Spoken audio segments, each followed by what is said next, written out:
Well, switching gears big time now. We've all heard about the end of the world in 2012. But could it be much, much sooner? Well, there's a whole lot of talk going all around the solar system that certain things we've seen recently should be taken as signs of something big being right around the corner. From the devastating earthquake in Japan to massive flooding in the U.S., the likes of which we've never seen, tornadoes, volcanoes, all kinds of natural disasters. And now we're expecting a Comet Elenin. It will be coming close to Earth, relatively speaking, in just a few short months, expected here on October 16th of this year. And joining us now for more is Brooks Agnew, host of X Squared Radio. Brooks is also the author of this book, Remembering the Future, the Physics and Soul of Time Travel.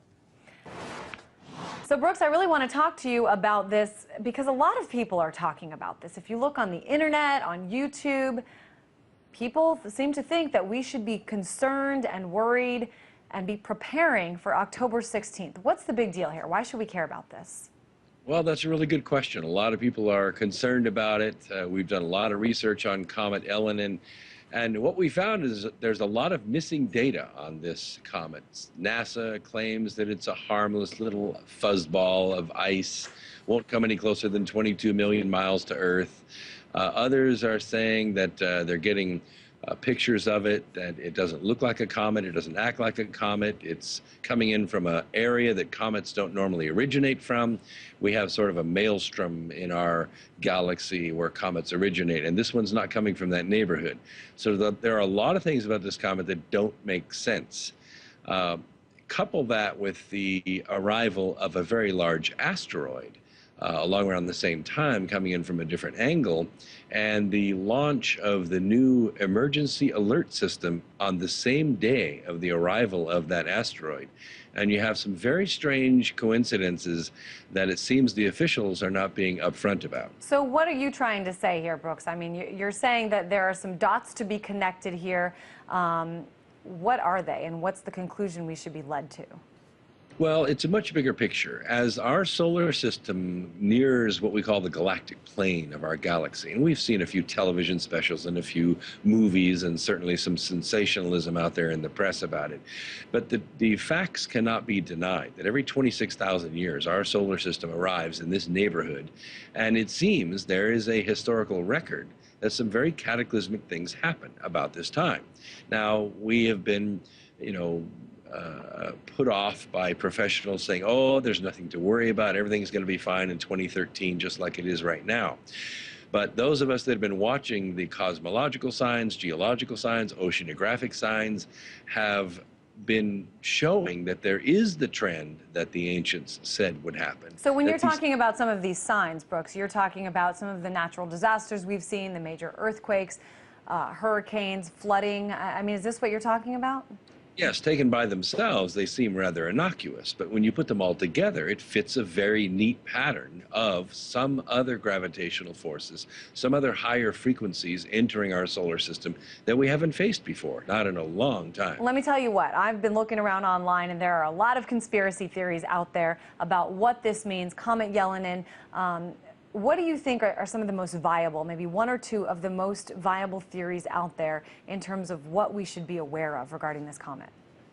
Well, what we should be aware of is that the projections by JPL of its actual path are highly estimated. There are a lot of forces working on this comet as it travels through our solar system from a very odd angle, and not all of them have been calculated.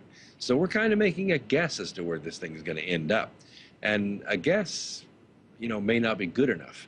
As the Earth gets close enough to this and other bodies like YU-55, this asteroid that's coming in, we're going to see some very near misses with our planet. And that's maybe not alarming, but when you look at the literally billions of dollars that governments are spending all over the world to build underground shelters and storage capacities, you wonder if they know something we don't. Well, why haven't I gotten anything in my mailbox about where the nearest underground shelter is to me? I mean, is this something that you think, based on the fear that perhaps we should have, that people should be, given notice of?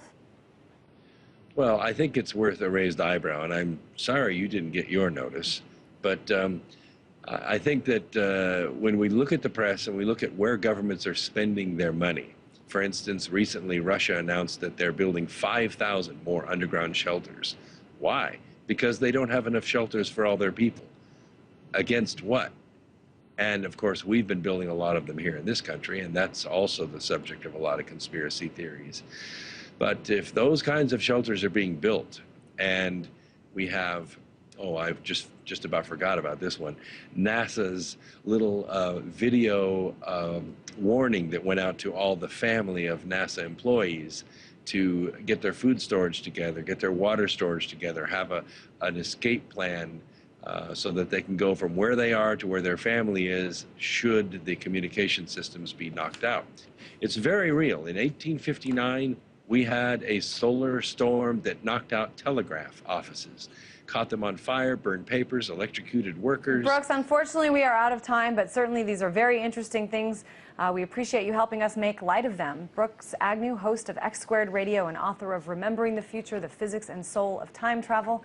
That's all the time we have. Thanks so much for watching.